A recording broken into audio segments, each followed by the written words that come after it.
यदा यदा ही धर्मस्य ग्लानिर्भवति भारतः अभ्युत्थानम् अधर्मस्य तदात्मानं सृजाम्यहम्।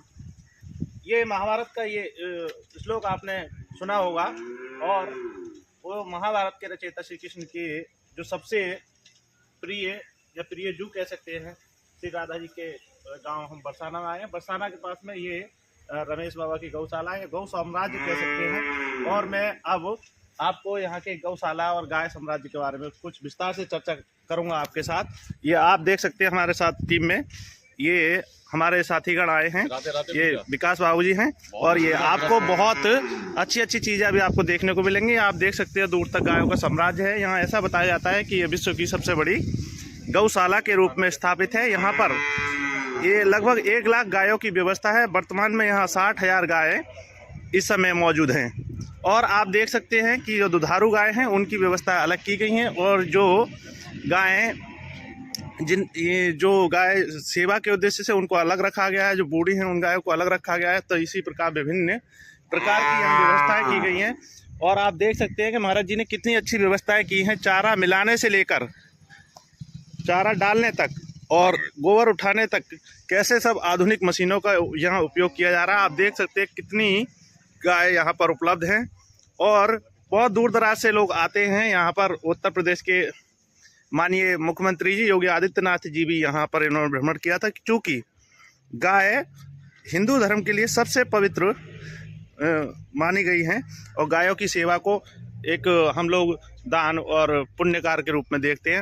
ये देखिए दूर तक दृष्टि जाती है तो ये गाय ही गाय नज़र आती हैं। केवल इतना ही नहीं, क्या आप ये कह सकते हैं कि ये गौशाला है। गौशाला के अतिरिक्त यहाँ महाराज जी ने ऐसी व्यवस्थाएं स्थापित की हैं जिन्हें कि जैसे कोई श्रद्धालु आते हैं उनके रुकने की व्यवस्थाएं हैं, बहुत सारे होटल हैं, कमरे हैं, कॉटेज हैं। आप देख सकते हैं बहुत सारी व्यवस्थाएं की गई हैं। महाराज जी का इंटर कॉलेज है, वहाँ शिक्षा दी जाती है, और यहाँ एक मंदिर बनकर तैयार हो रहा है मानगढ़ में। तो आप आने वाले समय में देखेंगे कि बहुत सारे सुंदर सुंदर मंदिर यहाँ होंगे। मगर इन सब चीज़ों से अलग हटकर जो देखने को चीज़ मिलती है, जो सबसे अलग है कि गायों की सेवा यहाँ हो रही है। आइए यहाँ पर अनुभव लेते हैं कि जो आए हैं उन लोगों ने गायों के बारे में क्या महसूस करे, क्या व्यवस्था देखे। आइए सबसे पहले आप अपने साथी जो हैं विकास त्यागी जी से बात करते हैं। नमस्कार सर, राधे राधे। राधे राधे। सबसे बड़ी बात तो ये है कि महाराज जी ने बहुत ही अच्छी व्यवस्था स्थापित कर रखी है यहाँ पर गौ सेवा की। और यहाँ 55,000 गाय हैं, और दूध देने वाली गाय अलग व्यवस्था है उनकी, और बिना दूध देने वाली गाय की अलग व्यवस्था है।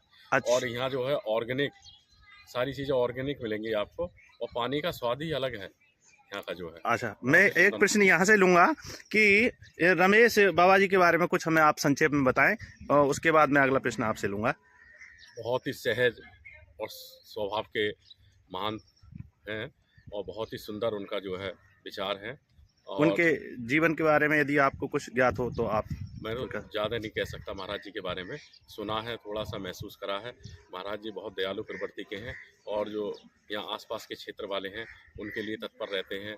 उनके रहने की, खाने की, चिकित्सा की सारी व्यवस्थाओं को करते हैं, और बड़ा प्रेम भाव है महाराज जी के प्रति उनका जो है। बहुत समर्पण है यहाँ के ब्रज के वासियों का भी। अच्छा, यहाँ जो महाराज जी ने व्यवस्था की है उनका थोड़ा संक्षेप में कि जैसे मतलब यहाँ पर श्रद्धालुओं को रुकने की व्यवस्थाएं हैं, महाराज जी के इंटर कॉलेज, इन सब व्यवस्थाओं के बारे में आपको क्या जानकारी कुछ आप संक्षेप में दे सकते हैं?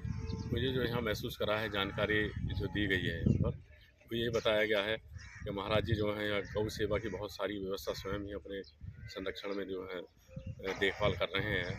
और बच्चों की पढ़ाई लिखाई की भी व्यवस्था है उनका, यहाँ पढ़ाई लिखाई भी होती है, और हमारी सांस्कृतिक जो परंपरा है उसका भी निर्वहन किया जा रहा है पढ़ाई के रूप में। और यहाँ पर चिकित्सा की भी अच्छी व्यवस्था है, अस्पताल बना हुआ। आसपास के जो गाँववासी हैं उनको बीमारी होती है, अपना इलाज कराने आते हैं, निःशुल्क सुविधा है महाराज जी की तरफ से। और यहाँ भक्तगणों के लिए ठहरने की बहुत अच्छी व्यवस्था है। जो आए गौ सेवा दान कर सकते हैं, वो अपना स्वेच्छा से कर सकते हैं, ऐसा कोई प्रतिबंध नहीं है। रहने की, खाने की बहुत अच्छी व्यवस्था है। भक्तों का सभी तरीके से ध्यान रखा जाता है। बहुत ही करुणामय है महाराज जी, जितनी तारीफ करी जाए शब्द नहीं है महाराज जी के लिए। बहुत बहुत धन्यवाद। यहाँ विश्व की एक महत्वपूर्ण बात यह है कि यहाँ विश्व की रासलीला जी होती है, ये कहीं देखने को नहीं मिलेगी, जो शाम को यहाँ घेवर वन में जो रासलीला होती है। अरे वाह, बहुत शानदार जानकारियाँ हमारे साथ जो विकास त्यागी जी ने हमारे साथ साझा की। और आइए अगला एक कमेंट मैं चाहता हूँ कि आदरणीय विशाल त्यागी जी से 2 शब्द के बारे में पूछे। त्यागी जी कैसा महसूस है? जी मैं सिर्फ इतना ही कहना चाहूँगा कि बाबा ने जो ये सेवा कर रखी है, ये पूरे मतलब भारतवर्ष में सबसे बड़ी गौशाला है और यहाँ सेवा भाव से ही सारा काम होता है। ऐसा नहीं कि जो है इनसे कुछ उत्पादन लिया जा रहा हो या कुछ जो गाय बीमार हैं उनके लिए एम्बुलेंस तक चला रखी हैं बाबा ने। सारी चीज़ें जो है ऑर्गेनिक रूप में जो है यूज़ करके जो है भक्तों को दी जाती हैं। ऐसा नहीं कि उनसे कोई भक्तों से पैसा लिया जाता है। बहुत दूसरा, बाबा ने जो है जो औषधालय बना रखे हैं, गायों का भी अलग अस्पताल पूरा बहुत बड़ा बना हुआ है, जिसमें गाय की कोई बीमारी है कुछ है तो उसका इलाज होता है निःशुल्क। आसपास भी कोई गाय बीमार होती है तो एम्बुलेंस दे रखी है पूरे बरसाना क्षेत्र को कि वहाँ जो है यहाँ पे लेके आए और उसकी सेवा होगी। कुल मिला के बहुत ही अच्छा व्यवहार है, बहुत ही अच्छी जगह है। आप लोग आएँ और देखें किस हिसाब से गौ की सेवा होती है। तो देखिए, ये प्रथम चरण का दृश्य मैंने आपको दिखाया है कि यहाँ एक केवल ये अंश है। ऐसे ही बड़े बड़े 5 या 7 मेरी समझ से जब मैं सब देखूंगा आपके साथ साझा करूंगा कि ये प्रथम दृश्य आपको दिखाया कि किस प्रकार से इतनी गायों की सेवा हो रही है एक ही जगह एक ही स्थान पर। तो ये सब जो है कि मैं समझ सकता हूँ कि राधा रानी जी के भाव को ये सब समर्पित है रमेश बाबा जी का। चूँकि उनका श्री कृष्ण से जब भी संवाद होता था तो एक ताना इस प्रकार का होता था कि हमारे पिताजी के श्री ब्रजवाहन जी के 1 लाख गायें हैं, तो वो शायद उसी राधे रानी जी के कथन को पूर्ण करने के लिए यहाँ शायद इस प्रकार की व्यवस्थाएं की गई हैं। और ये प्रथम चरण का दृश्य के बाद मैं लेकर चलूँगा आपको उधर जिधर की अन्य गायों की सेवा हो रही है। तब तक आप मेरे साथ जुड़े रहिए। बहुत बहुत धन्यवाद।